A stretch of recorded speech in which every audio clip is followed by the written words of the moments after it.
السلام علیکم ورحمۃ اللہ وبرکاتہ۔ بسم اللہ الرحمن الرحیم والصلاة والسلام علی رسولہ الکریم وعلی آلہ وصحبہ اجمعین، اما بعد۔ خواتین و حضرات، دورہ قرآن کی نشست کے ساتھ خلیق الرحمن آپ سے مخاطب ہے۔ دورہ قرآن کی نشست ہماری رمضان کریم میں ہوتی ہے۔ اس سے پہلے ہمارے 2 دورے ہو چکے ہیں، اور دورہ قرآن کا مطلب یہ نہیں ہے کہ ہم پورے قرآن پہ بات کرتے ہیں۔ رمضان کی مختصر سی نشست میں ہم کوشش کرتے ہیں کہ قرآن کریم کی کم و بیش ہر سپارے کی اور اہم ترین صورتوں کی جو منتخب آیات ہیں ان پہ بات کی جائے۔ اس سے پہلے ہم 2 سال بات کر چکے ہیں، گزشتہ سال بھی، گزشتہ سے پیوستہ سال بھی ہم قرآن کریم کی آیات پہ بات کر چکے ہیں، اور گزشتہ سال تو ہم نے جو قرآن کریم کا ایک ربط ہے اس پر ہم نے فوکس کرنے کی کوشش کی تھی۔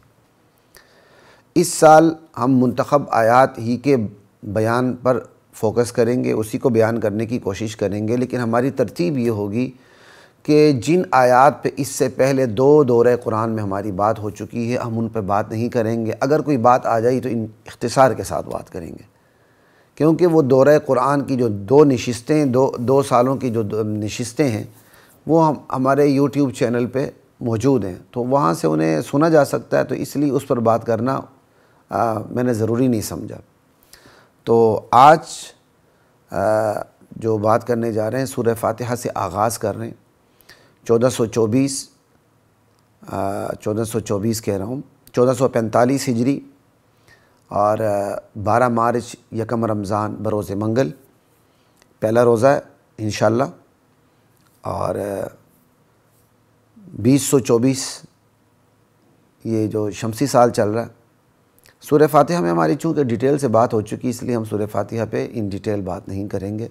صرف سورہ فاتحہ پہ اتنی سی بات کرنا ضروری سمجھتا ہوں، شاید وہ بھی پہلے ہو چکی ہے، کہ کتاب اللہ اور رجال اللہ دونوں ضروری ہیں۔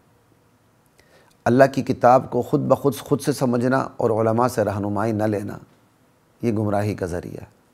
البتہ یہ یاد رکھیں، فرق رکھیں، قرآن کریم کے اندر کفر و اسلام میں واضح تمیز پیدا کی گئی ہے۔ قد تبین الرشد من الغی۔ قرآن کریم کا اپنا نام فرقان ہے، جو حق و باطل کو بالکل الگ الگ کر کے رکھ دیتا ہے، دودھ کا دودھ پانی کا پانی کر دیتا ہے۔ جس طرح کالا اور سفید دونوں مکس نہیں ہو سکتے، حق و باطل قرآن کریم کے اندر خلط ملط نہیں ہو سکتے، یہ طے شدہ بات ہے۔ اس لیے قرآن اسلام کی جو اسلام کی جو بنیادی عقائد ہیں ان کو سمجھنے کے لیے علماء کی رہنمائی ضروری نہیں ہے، جو بالکل بنیادی عقائد ہیں۔ آپ نے توحید کو سمجھنا ہو، سمجھیں، قل هو اللہ احد اللہ الصمد لم یلد ولم یولد ولم یکن لہ کفوا احد۔ کس مفسر کی تفسیر کی ضرورت ہے؟ آیت الکرسی کو دیکھ لیں، قرآن کی دیگر آیات کو دیکھ لیں۔ یہی وجہ ہے کہ قرآن اپنے بنیادی عقائد کے بارے میں اور پھر نصیحت لینے کے حوالے سے کہ جہنم کا تذکرہ ہے، جنت کا تذکرہ ہے، اخلاقیات کی باتیں ہیں، کہا وَلَقَدْ يَسَّرْنَا الْقُرْآنَ لِلذِّكْرِ فَهَلْ مِن مُدَّكِرٍ۔ ہم نے قرآن کو نصیحت کے لیے آسان کر دیا، یہ نصیحت کے لیے آسان کر دیا۔ اب نصیحت کے لیے آسان یہ ہے، کوئی بھی اس قرآن کو پڑھے گا، ترجمہ لکھا ہوا ہے، تشریح لکھی ہوئی ہے، وہ بنیادی باتیں جو کفر و اسلام کے درمیان تفریق پیدا کرتی ہیں، وہ مفسر کی تفسیر پر منحصر نہیں ہیں۔ وہ باتیں جو اخلاقیات کی باتیں ہیں وہ بھی عمومی طور پر مفسر کی تفسیر پر منحصر نہیں ہوتی۔ وہ باتیں جن کا تعلق جنت سے، جہنم سے، یعنی جس میں جنت کا شوق دلایا گیا ہے اور جہنم کے عذابات ذکر کیے گئے ہیں، اس میں بھی مفسر کی تفسیر کی ضرورت بالعموم نہیں ہوتی۔ یہ باتیں علماء کی رہنمائی کے بغیر بھی سمجھ میں آ جاتی ہیں۔ لیکن جہاں تک بات ہے قرآن کی تفصیلات کی، تو وہاں پھر یعلمہم الکتاب، اللہ کے نبی اپنے صحابہ کو، باوجود کہ صحابہ اپنے وقت کے بہترین عربی دان تھے، آپ ان کو کتاب سکھاتے تھے۔ وہ یعلمہم الکتاب، تعلیم کتاب۔ تو کتاب سیکھے بغیر آتی نہیں، سکھائے بغیر آتی نہیں۔ تو قرآن کریم کی جو بنیادی تعلیمات ہیں، عربی دان خالی قرآن کریم کی آیت کو پڑھ کے بھی سمجھ سکتا ہے، لیکن جو قرآن کریم کی بنیادی تعلیمات کی مزید تشریح ہے، گہرائی اور گہرائی میں جا کے، یا فقہی تفصیلات ہیں، یہ علماء کی رہنمائی کے بغیر ممکن نہیں ہے۔ ہر میدان کے اپنے شاہ سوار ہوتے ہیں، قرآن و سنت کے شاہ سواروں کو علماء کہا جاتا ہے۔ قرآن و سنت کو سمجھنے کے لیے علماء کے سامنے دو زانو ہو کے بیٹھنا پڑے گا، جس طرح ہر شعبے کو سمجھنے کے لیے ہر شعبے کے ماہرین کے سامنے دو زانو ہو کے بیٹھنا پڑتا ہے۔ اس لیے کتاب اللہ کہ خود بخود آپ اس سے فقہ بھی سمجھے جائیں، بلاغت بھی سمجھے جائیں، نحو صرف بھی سمجھتے چلے جائیں خود بخود ہی، اور جو اس کی فقہی تفصیلات ہیں جو علماء کی رہنمائی کے بغیر سمجھ نہیں آ سکتی وہ بھی خود بخود سمجھتے جائیں، کیسے ممکن ہے؟ آخر آپ بتائیں ایک آیت کے اندر عبارت النص بھی ہے، دلالت النص بھی ہے، اشارت النص بھی ہے، اقتضاء النص بھی ہے، اور قرآن کریم کے جو سمجھنے کے مختلف پہلو ہیں اور پھر جو مختلف مفاہیم سامنے آتے ہیں، آپ کے پاس کیا پیمانہ ہے، کیا ترازو ہے سوائے اس کے کہ آپ علماء سے رہنمائی لیں؟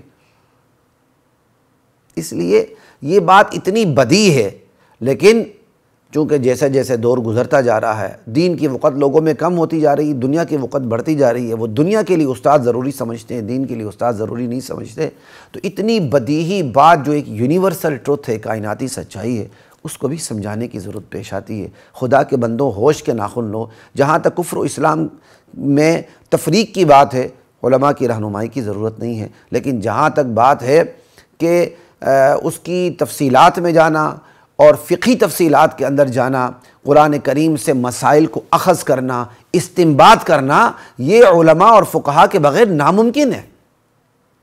پھر بھی کسی کو سمجھ نہیں آتی تو پھر لکم دینکم ولی دین، لا الہ الا اللہ۔ تو کتاب اللہ بھی ضروری ہے، اللہ کی کتاب اللہ کے ساتھ رجال اللہ بھی ضروری ہے کہ وہ اللہ کے بندے جن کے پاس کتاب کا علم ہے، سنت کا علم ہے۔ اسی لیے فرمایا اہدنا الصراط المستقیم صراط الذین انعمت علیہم، یا اللہ سیدھی راہ دکھا۔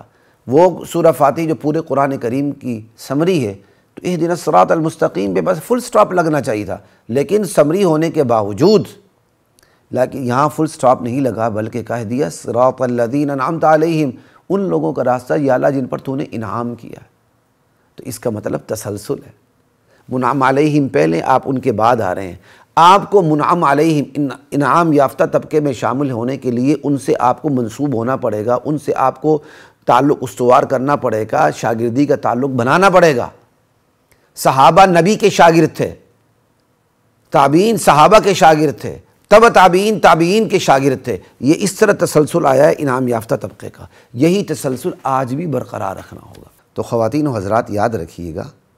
اب ایک اور سوال پیدا ہوتا ہے لوگوں کے ذہنوں میں کہ بھائی آخر ہم ہر مولوی اپنی بات کرتا ہے، ہم کس کی مانیں؟ تو کتنا آسان ترین کام ہے، اسی لیے تو فرمایا وَلَقَدْ يَسَّرْنَا الْقُرْآنَ لِلذِّكْرِ فَهَلْ مِن مُدَّكِرٍ، ہم نے قرآن کو نصیحت کے لیے آسان بنایا۔ فَأَيْنَ تَذْهَبُونَ، تم قرآن کو چھوڑ کے کہاں جا رہے ہو؟ إِنْ هُوَ إِلَّا ذِكْرٌ لِلْعَالَمِينَ، یہ تو پورے عالم کے لیے، عالمین کے لیے نصیحت نامہ، ہدایت نامہ بن گیا ہے۔ اس کا طریقہ کار یہ ہے، جو لوگ اس شک میں پڑھتے ہیں دیوبندیز ٹھیک ہیں، وہابی کیا کہتے ہیں اہل حدیث ٹھیک ہیں، بریلوی ٹھیک ہیں، فلاں ٹھیک ہیں، فلاں ٹھیک ہیں، ہم کہاں جائیں؟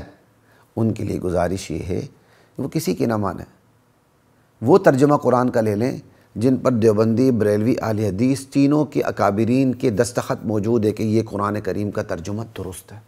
وہ طریقہ بتا رہا ہوں جس سے آپ کو ہدایت ملے، وہ قرآن کا ترجمہ لے لیں۔ مارکیٹ میں ایسے قرآن کے تراجم دستیاب ہیں جن پر مختلف فرقوں کے اکابرین کے دستخط موجود ہیں کہ یہ قرآن کا ترجمہ درست ہے۔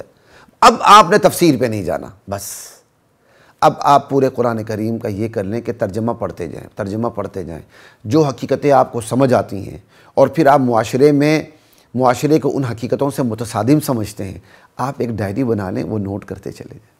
جو آپ کو سمجھ نہیں آتی آپ چھوڑ دیں، وہ آگے اگر کسی آیت میں، کسی مفصل آیت میں سمجھ آ جائے گی، یا سمجھ میں نہیں آتی بھی تو چھوڑ دیں، الحمدللہ سے شروع کر دیں، ایک ڈائری رکھ لیں، اور قرآن کے بنیادی عقائد، جو بنیادی آپ کیا کہتے ہیں بنیادیں ہیں جن کے بارے میں آپ سمجھتے ہیں، آپ کو اب کیا پتہ بنیادی غیر بنیادی عقائد کیا، جو بالکل ABC الف ب کے سطح پر ہے، میں اس کی بات کر رہا ہوں۔ تو بس ایک ڈائری لے لیں، ایک قلم لے لیں، قرآن کریم کا ترجمہ پڑھنا شروع کر دیں، وہ ترجمہ جو تمام فرقوں کے فرقوں کے جو اکابرین ہیں ان کے سائن ہیں، دستخط ہے کہ یہ ترجمہ صحیح ہے۔ بس اچانک آپ کو ایسی چیزیں نظر آتی ہیں، کلک کر جاتا ہے آپ کا ذہن، اور آپ کا ذہن کہتا ہے یار مجھے تو یہ چیز، یہ تو آج مجھے پتہ چلا ہے، جبکہ معاشرے میں تو یہ کام سارا غلط ہو رہا ہے۔ آپ اس آیت کا حوالہ نوٹ کر لیں، اس کا مفہوم نوٹ کر لیں، والناس تک چلے جائیں، آپ کے پاس آیات کا اچھا بڑا ذخیرہ جمع ہو جائے گا۔ اب معاشرے میں غور کریں کہ قرآن نے جو حقیقتیں ABC کی طرح آسان کر کے آپ کو سمجھا دی ہیں، اور قرآن نے جو عقائد اتنے آسان طریقے سے سمجھا دی کہ ABC الف با تا سا مشکل ہے، لیکن قرآن کے ان حقائق کو سمجھنا آسان ہے۔ وہ حقیقتیں جو آپ نے قرآن کے سمندر سے جو موتی آپ نے چن لیے ہیں، اب آپ دیکھیں ان موتیوں کا خزانہ آپ کے معاشرے میں کس طبقے کے پاس موجود ہے۔ وہ کون سے علماء ہیں جو وہی باتیں کرتے ہیں جو آپ نے خود چنی ہیں، وہ باتیں وہی موتی سامنے رکھتے ہیں جو موتی آپ نے خود چنے ہیں، بس آپ ان کے پاس چلے جائیں، ہدایت مل گئی۔ یہ کون سا مشکل کام ہے؟ یہ ہے کتاب اللہ اور رجال اللہ۔ یہاں اتنی ہی بات کافی ہے، سورۃ الفاتحہ پہ اتنی بات کافی ہے۔ ہم سورۃ البقرہ کی طرف اب سفر کرتے ہیں، لیکن سورۃ البقرہ اور سورۃ الفاتحہ کا ایک وہ ربط بیان کرتا ہوں جو اللہ نے میرے دل میں القاء کیا ہے۔ ذالکم مما علمنی ربی۔ سورۃ البقرہ سورۃ الفاتحہ کو دیکھ لیں، اللہ آغاز ہی اپنی تعریف سے کرتے ہیں، الحمدللہ رب العالمین۔ لوگوں سن لو، تب تعریفیں تو صرف مجھے جچتی ہیں کیونکہ میں اللہ ہوں۔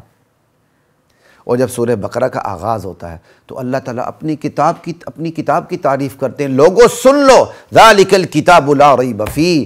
میں اللہ، میری جو کتاب ہے نا، اس کتاب میں بھی شک نہیں، جس طرح میری ذات میں شک نہیں، صفات میں شک نہیں، تو یہ کتاب تو میری صفت ہے، اس میں بھی کوئی شک نہیں، یہ تو تقوی والوں کے لیے ہدایت ہے۔ تو سورۃ الفاتحہ میں اللہ نے اپنی تعریف کی، اور سورۃ البقرہ میں اللہ نے اپنی کتاب کی تعریف کی، یعنی پہلے صاحب کتاب کی تعریف اور پھر بعد میں کتاب کی تعریف۔ یہ ہے سورۃ البقرہ اور سورۃ الفاتحہ میں وہ ربط جو اللہ نے مجھے القاء کیا اور میں نے آپ کو بتا دیا۔ ٹھیک ہے جی، اب آگے چلتے ہیں۔ کچھ باتیں وہ جو ہو چکی، لیکن ایک نئے اسلوب میں آپ کو بات کر دیتا ہوں۔ صاحب کتاب کی صفات، صاحب کتاب کون؟ اللہ، اس کی صفات للہ رب العالمین الرحمن الرحیم مالک یوم الدین۔ ٹھیک ہے، صاحب کتاب کی صفات کو لے کر اور پھر کتاب کی تعلیمات کو لے کر، کتاب قرآن، اس کی تعلیمات کو لے کر جب آپ اٹھیں گے، دعوت دیں گے، تو سماج میں کھلبلی مچے گی۔ یہ ہو نہیں سکتا کہ آپ حق کی دعوت دیں اور باطل پر آپ کلہاڑے چلائیں، سماج میں کھلبلی نہ مچے، ارتعاش پیدا نہ ہو۔ آپ کھڑے پانی میں جب ایک چھوٹی سی کنکر بھی پھینک دیتے ہیں نا، کنکری بھی پھینک دیتے ہیں، تو دور تک اس پانی میں ارتعاش پیدا ہو جاتا ہے۔ پتہ چلتا ہے کہ کسی نے کوئی کنکری پھینکی ہے، کسی نے کوئی پتھر پھینکا ہے، کوئی بھی چیز پھینکی ہے۔ بالکل اسی طرح آپ صاحب کتاب اللہ کی صفات کو لے کر، کتاب اللہ کے قرآن کی تعلیمات کو لے کر جب آپ اٹھیں گے، اس کی دعوت دیں گے، سماج میں ارتعاش ضرور پیدا ہوگا۔ اگر سماج میں ارتعاش پیدا نہیں ہوا تو اس کا مطلب آپ نے دعوت دی نہیں، آپ نے عمل کیا ہی نہیں، تو ارتعاش کیسے پیدا ہو؟ کھلبلی مچے گی۔ جب کھلبلی مچے گی تو کچھ لوگ وہ ہوں گے جو سچ بات کو سننے کے لیے کان دھریں گے، اپنی انا کو قربان کر دیں گے، وہ ہوں گے متقین۔ کچھ لوگ وہ ہوں گے جو سچی بات کو سنیں گے اور اپنی ناک کا مسئلہ بنائیں گے، اپنی ریاست، سیاست اور اپنی انا اور اپنی ایگو کا مسئلہ بنائیں گے اور سمجھنے کے باوجود انکار کریں گے، وہ ہوں گے کافرین۔ اور کچھ لوگ وہ ہوں گے جو کہیں گے نہیں، ہم نے صاف انکار بھی نہیں کرنا لیکن اندر سے ماننا بھی نہیں ہے، ہم نے کلمہ پڑھ کے اتوں کلمہ پڑھ کے وچوں ہم نے کافر رہنا ہے، یہ ہوں گے منافقین۔ قرآن کریم نے بالکل اپنے آغاز میں ہی ان تین گروہ کا ذکر کیا، اگر ایک چوتھا گروہ بھی ہے وہ بھی انہی کے اندر داخل ہو جاتا ہے۔ ہم نے گزشتہ سے پیوستہ دورے میں ایک چوتھی جماعت بھی بنائی تھی مبتدعین کی، کہ وہ بگڑے ہوئے اہل کتاب، وہ بگڑے یہودی اور نصارہ جو شواہد کی بنیاد پر، دلائل کی بنیاد پر جانتے تھے کہ رسول کریم سچ فرماتے ہیں، لیکن پھر بھی وہ مانتے نہیں تھے۔ ٹھیک ہے، اگرچہ یہ بھی کافروں میں ہے لیکن ان کی ایک الگ چوتھی جماعت بنانی ضروری ہے، کیونکہ قرآن کریم نے ان کو آگے جا کر باقاعدہ ان کو ذکر کیا ہے۔ چوتھی جماعت بنانی ضروری اس لیے کہ آج ہمارے معاشرے میں بھی مبتدعین پائے جاتے ہیں جو قرآن و سنت کا جھنڈا تھام کے قرآن و سنت کا نام لے کے بات کرتے ہیں، لیکن ان کے اندر معاشرے کی رسوم و رواج اور ان کے اندر بدعات اتنی رچی بسی ہیں کہ وہ جو کل کے یہود و نصارہ تھے وہ تھے، آج کے یہود و نصارہ یہ ہیں۔ قرآن ہاتھ میں ہے، کتاب و سنت ہاتھ میں ہے، جانتے ہیں، مانتے نہیں، لوگوں کو قرآن و سنت کے لانے کی بجائے بدعات کی طرف لگاتے ہیں، رسومات کی طرف لگاتے ہیں اور دین کی طرف نہیں آتے۔ لا الہ الا اللہ۔ تو بہرحال 3 بنیادی گروہ، چوتھا مبتدئین کے بھی بنا سکتے ہیں۔ منافق جو اوپر سے یعنی کلمہ گو مسلمان، کلمہ پڑھتا ہے لیکن اندر سے کافر ہوتا ہے، ٹھیک ہے، یہ 3 یا 4 جماعتیں اٹھتی ہیں۔ اور اللہ تعالیٰ نے سب سے مفصل ذکر پہلے متقین کی بات کی، پھر اللہ تعالیٰ نے کافرین کا مختصر ذکر کیا، اور اس کے بعد مکمل پورا رکوع سب سے مفصل کافروں کے بارے میں، منافقین کے بارے میں بات کی، کیونکہ یہ منافق کافر سے زیادہ خطرناک ہے۔ یہ وہ کافر ہے جو اسلام کا لبادہ اوڑھے ہوئے ہوتا ہے اور مسلمانوں کو نقصان پہنچاتا ہے۔ اور اس سورہ بقرہ کے دوسرے رکوع کے اندر منافقین کی علامات بیان کی گئی ہیں، جن میں سے سر فہرست اہم ترین علامت یہ ہے کہ وہ رسول اللہ کے صحابہ کی توہین کرتے ہیں۔ بس آج دیکھ لیں معاشرے میں رسول اللہ کے صحابہ کی توہین کون کرتا ہے، گستاخی کون کرتا ہے، ابو بکر کو کافر کون کہتا ہے، عمر کو غاصب کون کہتا ہے، حضرت عثمان کو اقربا پرور کون کہتا ہے، ٹھیک ہے، آپ دیکھ لیں حضرت سفیان کو گالی کون دیتا ہے، حضرت امیر معاویہ رضی اللہ تعالیٰ عنہ کو گالیاں کون دیتا ہے، صحابہ کو کافر اور مرتد کون کہتا ہے، جو کہتے ہیں وہ سب سے بڑے کافر، مرتد اور زندیق ہیں، یہ کہتے ہیں تکفیری، ان سے بڑا تکفیری کوئی نہیں، انہوں نے رسول اللہ کے صحابہ پر کفر کا فتویٰ لگایا ہے۔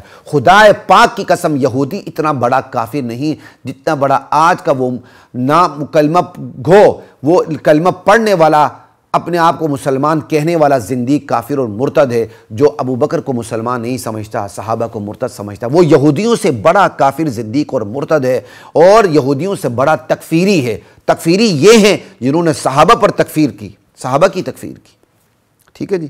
یہ اتنی بات کافی ہے، شاید اس سے پہلے بھی ہماری اس پہ بات ہو چکی تھی۔ اب آگے چند آیات پہ الگ الگ میں آپ کے سامنے بات کرنا چاہوں گا۔ سورۃ البقرہ کی آیت نمبر 8 ہے، ذرا غور سے سنیے گا۔ وَمِنَ النَّاسِ مَن يَقُولُ آمَنَّا بِاللَّهِ، کچھ بدبخت معاشرے میں ایسے لوگ بھی ہیں جو کہتے ہیں ہم ایمان لے آئے اللہ کی توحید پر، اللہ پر، وَبِالْيَوْمِ الْآخِرِ، آخرت پر بھی ایمان لے آئے، ایک آخرت ایک اللہ، تو سب کچھ درمیان میں آ گیا نا، یعنی ان کا دعویٰ ہے کہ ہم اسلام پہ ایمان لے آئے۔ قرآن کیا کہتا ہے؟ وَمَا هُمْ بِمُؤْمِنِينَ، یہ دعویٰ تو کرتے ہیں کہ ہم مومن ہیں، لیکن اللہ کہتا ہے میرا فتویٰ یہ ہے کہ یہ مومن نہیں ہے، یہ مومن نہیں ہے۔ یہاں آپ کو کیا سمجھانا مقصد ہے؟ یہاں صرف اتنی بات میں آپ کو سمجھانا چاہتا ہوں کہ یہ آیت دلیل ہے کہ جس بندے میں کفر کی بیماری ہو وہ کافر ہے، بھلے وہ اپنے آپ کو مسلمان کہے۔ بات سمجھنے، غور سے سنیے گا، جس بندے میں کفر کی بیماری ہو وہ کیا ہے؟ کافر ہے، بھلے وہ اپنے آپ کو مسلمان کہے، کیونکہ قرآن کہتا ہے کہ ایسے لوگ ہیں جو اپنے آپ کو مسلمان کہتے ہیں لیکن وہ مسلمان نہیں ہیں، کیونکہ وہ کافر ہیں، ان کے اندر تو کفر کے اسباب موجود ہیں، ان کے اندر کفر ہے، جو آگے قرآن کی ساری آیات بتاتے ہیں، یخادعون اللہ والذین آمنوا وما یخدعون الا انفسهم۔ تو جس کے اندر نفاق ہے وہ منافق ہے، جس کے اندر کفر ہے وہ کافر ہے۔ ایسا نہیں کہ ایک شخص کے اندر یقینی کفر تو موجود ہے اور آپ تسلیم بھی کریں بالفرض کہ اس کے اندر یقینی کفر موجود ہے، لیکن آپ کہیں یقینی کفر تو ہے، میں کافر نہیں کہتا۔ کیا مطلب ہے اس کا؟ اس کا صاف مطلب ہے آپ کہتے ہیں یہ کافر ہے، میں کافر نہیں کہتا۔ آپ اس کو سپیس دے رہے ہیں، آپ اس کو راستہ دے رہے ہیں، آپ اس کو اسلام میں گھس کر وار کرنے کا ایک مکمل طور پر آپ اس کے لیے سہولت کار کا فریضہ ذمہ داری سر انجام دے رہے ہیں۔ اللہ اکبر۔ ایک مشہور بندہ ہے، نام نہاد سکالر، قادیانیوں کے بارے میں اس سے سوال ہوا تو اس نے کہا دل تھام کے سن لو، میں اس کسی بھی شخص کو کافر کہنے کے لیے تیار نہیں ہوں جو خود کو مسلمان کہے۔ سوال یہ، مسلمہ کذاب جس نے نبوت کا جھوٹا دعویٰ کیا تھا وہ خود کو کافر سمجھتا تھا؟ نبوت کا جھوٹا دعویٰ کرتے ہوئے اپنے آپ کو مسلمان سمجھتا تھا؟ اس نے تو صحابہ کو مصالحت کی دعوت دی تھی، رسول اللہ سے بات کرنا چاہیے تھی، تو کیا مسلمہ کذاب کافر نہیں ہے؟ کیا نبوت کے جھوٹے دعوے دار کافر نہیں ہیں؟ کیا مرزا قادیانی کافر نہیں ہے؟ کیا صحابہ کو مرتد کہنے والے کافر نہیں ہیں؟ کفر کس بلا کا نام ہے؟ جب کفر ہیں تو کافر ہیں۔ اللہ اکبر۔ کہتے ہیں یہ ایک طرف یہ کہنا یہ کفر ہے، دوسری طرف کہنا کہ جو اپنے آپ کو مسلمان کہتا ہے میں اس کو کافر نہیں کہتا۔ یعنی ایک کافر کھڑے ہو کے کہتا ہے کہ میں مسلمان ہوں، تو اس نے کتنا خطرناک دعویٰ کر دیا۔ اس کے اندر دو چیزیں پوشیدہ ہیں۔ ایک کافر کھڑے ہو کے کہہ دے کہ میں مسلمان ہوں، تو اس کا مطلب کیا ہے؟ اس کا مطلب یہ ہے کہ اس نے دو دعوے کر دی ہیں۔ وہ دعویٰ کیا ہے کہ میرے پاس جو کفر کا کیا کہتے ہیں کی غلاظت پڑی ہوئی ہے، میں اس کو اسلام سمجھتا ہوں، تبھی تو اپنے آپ کو مسلمان کہہ رہا ہے اس کے پاس کفر جس کے بارے میں آپ بھی تسلیم کرتے ہیں کہ یہ کفر ہے، لیکن وہ جس کے پاس وہ کفر کی غلاظت ہے وہ اپنے آپ کو کیا کہہ رہا ہے؟ مسلمان۔ تو یہاں اس نے دو دعوے کر دیے۔ ایک دعویٰ کیا کیا کہ یہ جو میرے پاس ہے کفر، یہ تو ہے، تو یعنی یہ جو کفر کی غلاظت ہے، آپ سمجھتے ہیں کہ ایک شخص کے پاس کفر کی غلاظت ہے، لیکن وہ کفر کی غلاظت ہونے کے باوجود وہ اپنے آپ کو کیا کہتا ہے کہ میں مسلمان ہوں۔ تو یہ دو دعوے ہو گئے۔ ایک وہ کفر کو اسلام ثابت کر رہا ہے، جب اس نے کفر کو اسلام کہہ دیا، جس کے پاس اسلام ہے اس کے نزدیک وہ کیا ہوگا؟ وہ اسلام کو کفر کہے گا۔ جب اس نے اپنے کفر کو اسلام کہہ دیا تو اسلام کو تو کافر کہے گا۔ تو یہاں دو باتیں آ گئیں۔ ایک شخص اپنے آپ کو یعنی اپنے کفر کو اسلام کہے تو یہاں دو دعوے ثابت ہوتے ہیں۔ ایک یہ کہ وہ کفر کو اسلام سمجھتا ہے، اور دوسرا خود بخود ثابت ہوتا ہے کہ وہ اسلام کو کفر سمجھتا ہے۔ اب جب بندہ کفر کو اسلام کہے تو دو باتیں ثابت ہو گئیں۔ کفر کو اس نے اسلام کہہ دیا ایک، تو اسلام خود بخود کفر ثابت ہو گیا دو، کیونکہ ایک نیام میں دو تلواریں تو نہیں آ سکتی۔ اب تیسری بات جو یہ کہتا ہے بندہ، کوئی سکالر نام نہاد، کہ قادیانیوں کے بارے میں تم میری بات دل تھام کے سن لو کہ جو اپنے آپ کو مسلمان کہتا ہے میں اس کو کافر نہیں کہتا، تو آپ نے یہ کہہ کر دراصل تصدیق کی سٹیمپ لگا دی ان کے لیے کہ میں آپ کو کافر نہیں کہتا۔ اس کا مطلب آپ نے تصدیق کر دی کہ وہ بندہ جس نے دو بڑے غلط دعوے کیے ہیں، کفر اسلام ہے اور اسلام کفر ہے، اور اس کے باوجود وہ اپنے آپ کو مسلمان کہتا ہے، آپ کہتے ہیں میں اسے کافر کہنے کو تیار نہیں ہوں۔ تو آپ نے ایسے زندیق اور مرتد کو جو کفر کو اسلام کہے، اسلام کو کفر کہے، آپ نے اس کو کافر نہ مان کے، کہ چونکہ وہ اپنے آپ کو مسلمان کہتا ہے اس کے باوجود میں کافر کہنے کے لیے تیار نہیں ہوں، آپ نے نہ صرف کفر کی تصدیق کر دی بلکہ آپ نے کفر کی لیے راہیں اس کے لیے کھول دیں، اور کیا کہتے ہیں گمراہی کے راستے آپ نے کھول دیے کہ لوگ آئیں اور اس بندے کو سنیں جو کفر کی غلاظت بکتا ہے لیکن اپنے آپ کو مسلمان کہتا ہے، اور ساتھ سننے والوں کو حکم یہ کہ اس کو کافر مت کہیں۔ تو پھر کیا ہوگا جب وہ کافر مت کہیں یہ بھی سنیں گے، تو پھر جو وہ کفر بک رہا ہے اس کی نحوست، اس کی ہیبت، اس کی خباثت دلوں میں کم ہوگی کہ نہیں ہوگی؟ دین کی جو لمٹس ہیں وہ مشتبہ ہوں گی کہ نہیں ہوں گی؟ پھر بندہ جو قادیانی بنانے کی کوشش کرتے ہیں ان کے لیے کتنی سہولت کاری پیدا ہو گئی کہ جو بنانے کی کوشش کرتے ہیں ہم نے بننے کے لیے راہ ہموار کر دی۔ ہاں جی قادیانی اپنے آپ کو مسلمان کہتے ہیں، لہٰذا ہم ان کو کافر کہنے کے لیے تیار نہیں، کیونکہ وہ اپنے آپ کو مسلمان کہتے ہیں۔ اب عوام سنیں گے، وہ کہیں گے یار قادیانیوں کا کفر اگر اتنا ہی خطرناک ہوتا تو یہ مولوی، یہ سکالر کبھی بھی ایسی بات نہیں کرتے کہ جو اپنے آپ کو مسلمان کہ ہم اسے کافر کہنے کے لیے تیار نہیں ہیں۔ وہ تو فوج در فوج، موج در موج لوگ قادیانی ہونے شروع ہو جائیں گے۔ یہ آپ کو میں نے ایک چھوٹی سی مثال دے دی ہے۔ یہ ایسے لوگ خبیث قسم کے جس میں غامدی سر فہرست ہے، یہ قادیانیوں کے سہولتکار ہیں اس حوالے سے کہ قادیانی دنیا کا سب سے بڑا کفر بکرا ہے، لیکن یہ خبیث بندہ اس کو کافر کہنے کے لیے تیار نہیں ہے۔ تو یہ کفر کے لیے سہولت کاری نہیں تو اور کیا ہے؟ لا الہ الا اللہ۔ اور یاد رکھیے خواتین و حضرات، انبیاء اور آسمانی کتب کا مقصد کفر و اسلام اور حق و باطل میں تفریق کرنا ہے۔ جب آپ کافر کو کافر نہیں کہیں گے، مومن کو مومن نہیں کہیں گے، اور ان دونوں کو الگ الگ نہیں کریں گے، تو کفر و اسلام میں تفریق ہوئی نہیں۔ تو انبیاء کے نزول کا مقصد ہی ختم ہو گیا، کتابوں کے نزول کا مقصد ہی ختم ہو گیا۔ انبیاء اور کتابوں کے نزول کا مقصد حق و باطل میں تفریق ہے۔ حق و باطل میں تفریق کیسے ہوگی؟ یقینی طور پر حق ادھر ہوگا، یقینی طور پر باطل ادھر ہوگا، تب تفریق ہوگی۔ لیکن ایک بندہ باطل ہوتے ہوئے اپنے آپ کو مسلمان کہے، آپ کہ میں اس کو کافر نہیں کہتا، تو حق و باطل میں تو تفریق ہی نہیں ہوئی۔ انا للہ و انا الیہ راجعون۔ ایسے پھر کیا ہوگا؟ کفر کے ساتھ دنیا ختم ہو جائیں گی، کفر سے نفرت ختم ہو جائے گی، اور مسلمان جو عوام کل انعام ہیں ان کا کفر میں پڑنے کا خطرہ شدید ہو جائے گا، انبیاء کی تعلیمات کا مقصد فوت ہو جائے گا۔ لا الہ الا اللہ۔ تو یہ ایک آیت میں نے آپ کے سامنے رکھی ہے۔ اللہ کہتا ہے کہ اپنے آپ کو مسلمان کہتے ہیں لیکن وہ مسلمان نہیں ہے، کیونکہ وہ مسلمان کی بنیادی صفات سے تقاضوں سے محروم ہے۔ تو جو بندہ بھی اسلام کے بنیادی تقاضوں سے محروم ہوگا، خواہ وہ جتنا بھی اپنے آپ کو مسلمان کہے، وہ مسلمان نہیں ہو سکتا۔ اچھا جی، یہ تو بات ہو گئی سورہ بقرہ کی آیت نمبر 8 کے حوالے سے۔ اب ہم چلتے ہیں سورہ بقرہ کی آیت نمبر 23 کے حوالے سے۔ قرآن کریم کی آیت ہے وَإِن كُنتُمْ فِي رَيْبٍ مِّمَّا نَزَّلْنَا عَلَىٰ عَبْدِنَا فَأْتُوا بِسُورَةٍ مِّن مِّثْلِهِ۔ قرآن چیلنج دے رہا ہے، اگر اے لوگو تم شک میں ہو اس قرآن کے بارے میں جو ہم نے اپنے بندے پر نازل کیا، تو تم بھی ایک صورت بنا کے لاؤ، فَأْتُوا بِسُورَةٍ مِّن مِّثْلِهِ۔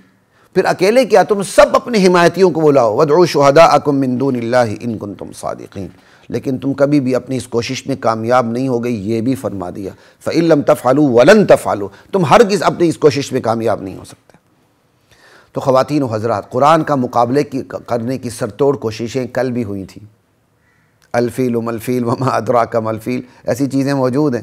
الحاقہ ملحاقہ کی نقل کرنے کی کوشش کرنا، والسماء ذات البروج والنساء ذات الفروج انا للہ و انا الیہ راجعون، شرمگاہوں والی عورتیں والسماء ذات البروج کی نقل کرتے ہوئے والنساء ذات الفروج انا للہ و انا الیہ راجعون، یعنی قرآن کا مقابلہ بھی قرآن کے جو زیر و زبر ہیں ان کی نقالی کرتے ہوئے۔ کل بھی یہ مقابلے کی سرتوڑ کوششیں تھیں، وہ بھی ناکام ہوئے۔ آج بھی سرتوڑ کوششیں آج والے بھی ناکام ہیں اور ناکام ہوتے رہیں گے۔ لا الہ الا اللہ۔ اور قرآن کا جو مقابلہ کرنا ہے، قرآن کی ایک صورت نہیں لا سکتے، لیکن خود قرآن میں کے بارے میں شکوک ڈالنے کے لیے کہتے ہیں جی اس قرآن میں تحریف ہوئی ہے، اس قرآن میں تبدیلیاں ہوئی ہیں۔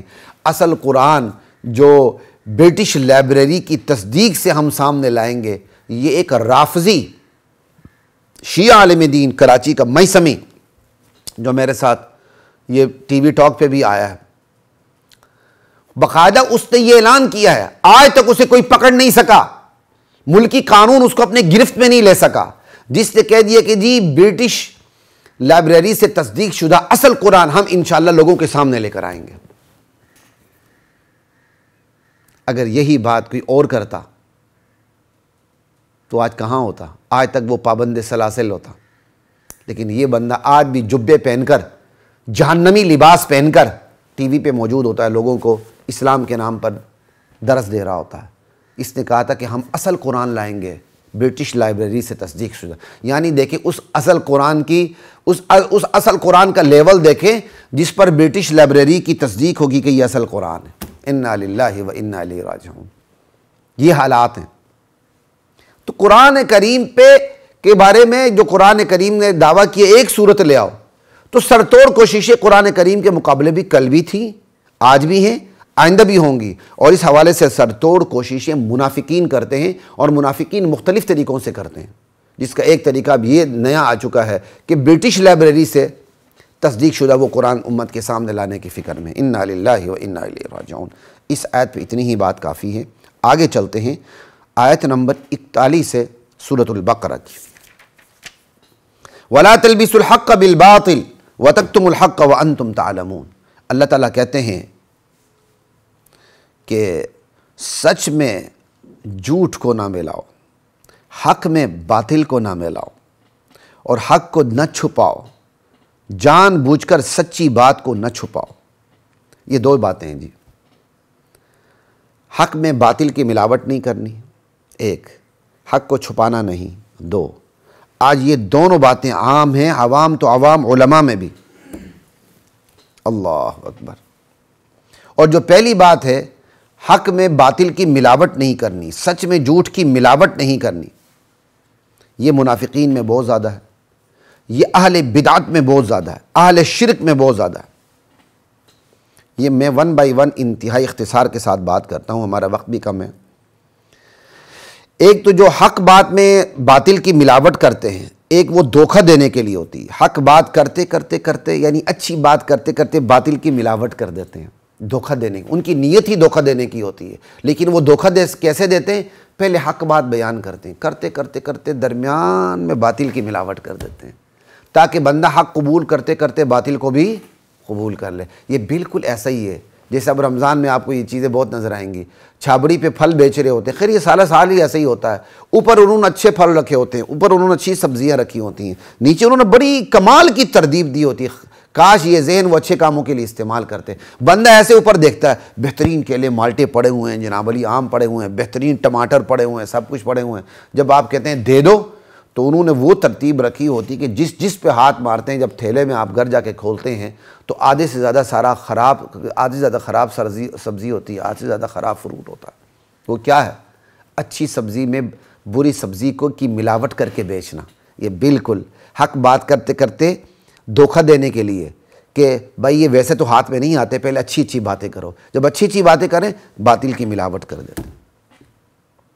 آج بھی ایسا ہی ہے، یہ قادیانی بہت کرتے ہیں، اپنا اخلاق دکھاتے ہیں، سب کچھ دکھاتے ہیں، کرتے کرتے کرتے پھر جھوٹے نبوت کے جو جھوٹے دعوے دار ہے قادیانی، پھر اس کی جھوٹی نبوت کو سامنے پیش کر دیتے ہیں۔ ایک تو یہ طریقہ ہو گیا کہ حق میں باطل کو ملانا، کہ حق بات کرتے کرتے دھوکہ دینے کے لیے حق بات کرتے کرتے باطل کی ملاوٹ، یا حق پر ایمان ہی ادھورا ہے، ان کو پتہ، وہ کہتے ہیں یار ہم نے تو کچھ لینا کچھ نہیں لینا، جیسے یہود و نصارہ تھا فتؤمنون ببعض الکتاب وتکفرون ببعض، یعنی وہ اپنے آپ کو آسمانی دین کا متبع سمجھتے ہیں، لیکن ایک بات کو لیتے دوسری بات کو نہیں لیتے۔ وہ کہتے نہیں یہ 1400 سال 1000 سال پرانی باتیں، 2000 سال پرانی باتیں گراؤنڈ ریئلٹی کے خلاف ہیں، یہ آج نہیں چل سکتی۔ وہ کلچر اور ثقافت کو معیار بناتے ہوئے، نام نہاد گراؤنڈ ریئلٹی کو معیار بناتے ہوئے دین کی آدھی بات کا انکار کر دیتے ہیں، آدھی بات کو مان لیتے ہیں، پھر وہ ادھورا دین پیش کرتے ہیں۔ یہ کام بھی آج کل بہت زیادہ ہو رہا ہے مسلمانوں کے اندر بھی، خود قرآن و سنت کی باتوں کو آدھا مانتے ہیں، نام نہاد شناختی کارڈ کا مسلمان، آدھا نہیں مانتے، اور اس آدھے کو ادھوری بات کو پوری بات بنا کر پیش کرتے ہیں۔ لا الہ الا اللہ۔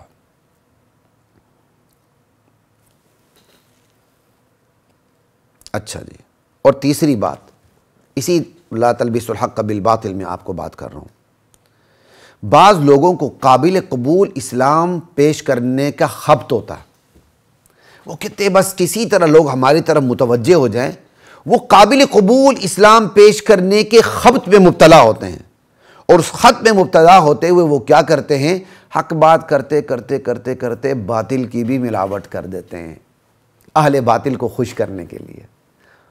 یعنی قابل قبول اسلام پیش کرنے کے پاگل پن میں اس طرح مبتلا ہوتے ہیں کہ حق بات کرتے کرتے کرتے وہ باطل کی ملاوٹ کر دیتے ہیں۔ اور یہ بیماری کیوں آتی ہے؟ قابل قبول اسلام کے پاگل پن اور حماقت میں مبتلا ہوتے ہیں، جس کی وجہ سے ان کے اندر یہ بیماری آتی ہے۔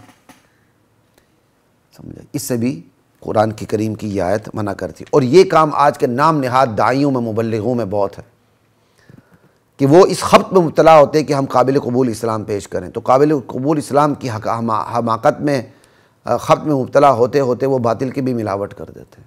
یہ بہت ہو رہا ہے۔ لا الہ الا اللہ۔ اچھا جی، اور یہی آیت ہے نا، حق و باطل کو خلط ملط نہیں کرنا۔ کیوں بھائی؟ لا اکراہ فی الدین قد تبین الرشد من الغی، دین میں کوئی زبردستی نہیں، کسی کو دین میں زبردستی مسلمان بنایا نہیں جا سکتا، البتہ جس نے اوتھ لے لیا، حلف لے لیا، اس کو اپنی حلف کی پاسداری کرنی ہوگی، اس کی خیر نہیں ہے۔ قد تبین الرشد من الغی، حق باطل سے بالکل الگ تھلگ ہو چکا ہے۔ لا الہ الا اللہ۔ جب حق باطل سے الگ ہو چکا ہے تو جس کے اندر کفر ہے وہ کافر ہے، جس کے اندر نفاق ہے وہ منافق ہے، جس کے اندر ایمان ہے وہ مومن ہے، الگ کرنا پڑے گا۔ اگر آپ نے جس کے اندر کفر ہے اس کو کافر نہیں کہا، جس کے اندر نفاق ہے اس طبقے کو، اس فرد کو آپ نے منافق نہیں کہا، جس کے اندر ایمان ہے اس فرد کو، اس طبقے کو آپ نے مومن نہیں کہا، تو آپ نے قد تبین الرشد من الغی پہ عمل نہیں کیا۔ آپ کو اس بات پر یقین ہی نہیں کہ حق و باطل الگ الگ ہے۔ لا الہ الا اللہ۔ اور اگلی بات جو اس آیت میں ہے، یہ تو میں نے ساری تشریح کر دی، لا تلبسوا الحق بالباطل کی، آگے وتکتموا الحق، یعنی لا تکتموا الحق، تم نے حق کو چھپانا نہیں ہے۔ ٹھیک ہے، اب یہ حق کو چھپانا بھی عام ہو چکا ہے، علماء بیچارے اپنے معاشی کیا کہتے ہیں اس میں اپنے آپ کو زندہ رکھنے میں مصروف ہیں، تو بہت بڑی تعداد اپنے معاشی بحران کی وجہ سے حق بات کو چھپا رہی ہے، حق بیان، اور بہت سے لوگوں سے واہ واہ لینے کے لیے حق بات کو چھپاتے ہیں، اور اللہ تعالیٰ نے کہا حق کو چھپانا نہیں ہے۔ آگے بات آئے گی، فاصدع بما تؤمر، میرے نبی ہم نے جو آپ کو دین دیا اور دین کو پھیلانے کا جو حکم دیا ہے اس کو کھول کے بیان کریں، اور مشرکین کے رد عمل سے آپ بے پرواہ ہو جائیں، وَأَعْرِضْ عَنِ الْمُشْرِكِينَ۔ تو آج کی اس نشست کی آخری آیت پہ میں بات کرنے لگا ہوں، سورۃ البقرہ کی آیت نمبر 45 ہے، وَاسْتَعِينُوا بِالصَّبْرِ وَالصَّلَاةِ، میرے بندو تم نے ہر کام میں صبر و صلاۃ سے کام لینا۔ ہمارا محاورہ یار صبر و تحمل سے کام لو، میں یہ محاورے کو غلط نہیں کہتا، لیکن اس محاورے سے اچھا محاورہ بتانے لگا ہوں جس کو آپ محاورہ بنانے کی کوشش کریں، کیونکہ محاورہ کہتے اس جملے کو ہے جو عام ہو جائے۔ آپ کو یار صبر و صلاۃ سے کام لو، بھائی تحمل کا بھی وہی مطلب ہو گیا، صبر کا بھی وہی مطلب ہو گیا، تو آپ ایسا کیوں کرتے؟ آپ کہیں یار صبر و صلاۃ سے کام لو، اس جملے کو محاورہ بنانے کی کوشش کریں، علماء اس جملے کو عام کریں، صبر و صلاۃ سے کام لو، کیونکہ یہ اس جملے کی تاکید آپ کو اگر یہ محاورہ بن جائے قرآن کریم سے ملتی ہے، وَاسْتَعِينُوا بِالصَّبْرِ وَالصَّلَاةِ، لوگوں اپنے ہر کام میں صبر و صلاۃ سے کام لو۔ تو ہمیں بھی اپنے محاورے میں یہ استعمال کرنا چاہیے، یار صبر و صلاۃ سے کام لو۔ سمجھ آئی؟ صبر کیا ہے؟ صبر اپنے آپ کو روکنے کا نام ہے نا۔ اب صبر کی 3 قسمیں بتا دیتا ہوں۔ صبر عن المعصیہ، گناہوں سے رکنا، یہ سب سے بڑا صبر ہے، اس سے بڑا صبر دنیا میں نہیں ہے۔ سب سے بڑا گناہ شرک ہے، صبر عن الشرک، صبر عن الکفر، صبر عن البدعات، صبر عن الکبائر، صبر عن الصغائر، صبر عن الشبہات۔ اس سے بڑا صبر اللہ نے پیدا ہی نہیں کیا۔ مصیبت پر بھی صبر اتنا بڑا صبر نہیں جتنا شرک اور کفر سے صبر کرنا، اس سے بڑا صبر اللہ نے پیدا ہی نہیں کیا۔ اللہ کہتے ہیں صبر و صلاۃ سے کام لو، اپنے آپ کو گناہوں سے بچاؤ، کبائر سے، صغائر سے، شرک سے، کفر سے، بدعات سے، اس صبر سے کام لو۔ اور اگلا صبر، صبر علی الطاعہ، صبر علی الطاعہ کیا کہتے ہیں؟ نیکی پر جم جانا۔ اب جب آپ گناہوں سے بچیں گے تو نیکی پر جمنے کی توفیق ملے گی۔ ایک بندہ نیکیاں کرتا ہے لیکن ساتھ گناہ کا روشندان نہیں بلکہ اس نے مستی گیٹ کھولا ہوا ہے، وہ نیکی پر جمے گا نہیں، یہ بات یاد رکھیے گا۔ یہ ہر بندہ اپنا مشاہدہ خود کر لے، میں گناہ گار بھی اس میں شامل ہوں، ہر بندہ مشاہدہ کر لے۔ اگر وہ گناہوں سے صبر کرے نا، صبر عن المعصیہ کرے، تو صبر علی الطاعہ کی بھی توفیق خود بخود ملنی شروع ہو جاتی ہے۔ گناہوں سے صبر کرے گا، نیکی پر جمنے کی توفیق ملتی ہے۔ اگر گناہوں سے صبر نہیں ہے نا تو نیکی پر جمنے کی توفیق نہیں ملتی۔ مثال کے طور پر ایک بندہ وہ آنکھ کی خیانت میں مبتلا ہے، ہر وقت وہ آنکھ کی لذت، جھوٹی لذت، وہ آنکھ کی خیانت کرتا رہتا ہے، مزے لیتا ہے آنکھ کے، اس کو نماز میں جمنے کی توفیق نہیں ملے گی، اللہ کے سامنے ہاتھ اٹھانے کی توفیق نہیں ملے گی، نیکی پر جمنے کی توفیق نہیں ملے گی۔ گناہ پر جمنا نہیں، استغفر اللہ اگر میں نے کہہ دیا تو اس کو نیکی پر جمنے کی توفیق نہیں ملے گی۔ نماز پڑھے گا لیکن چونکہ اس نے گناہوں کا مستی گیٹ اپنی آنکھوں سے کھول کر رکھا ہوا ہے، وہ نیکی پر جمے گا نہیں۔ لیکن اگر اس نے اپنے آنکھوں کی حفاظت کی، اپنی آنکھوں کی، تقوی پہ رہا ہے، صبر عن المعصیہ، خدا کی قسم انشاءاللہ نیکی پر جمنے کی توفیق ملے گی۔ یہ ہے صبر علی المعصیہ، استغفر اللہ، صبر علی الطاعہ، نیکی پر جمنا، یہ صبر ہے۔ آپ نیکی پر جمے رہتے ہیں، برائیوں سے بچے رہتے ہیں، صبر عن المعصیہ، صبر علی الطاعہ۔ پھر صبر کی تیسری قسم کیا؟ صبر علی المصیبہ، آپ گناہوں سے بچتے ہیں، آپ نیکی پر جمتے ہیں، اور پھر اس پاداش میں آپ کو مصائب کا سامنا کرنا پڑتا ہے، یا ویسے کسی مصیبت کا سامنا ہو گیا اللہ کی طرف سے، تو آپ مصیبت پر بھی صبر کرتے ہیں۔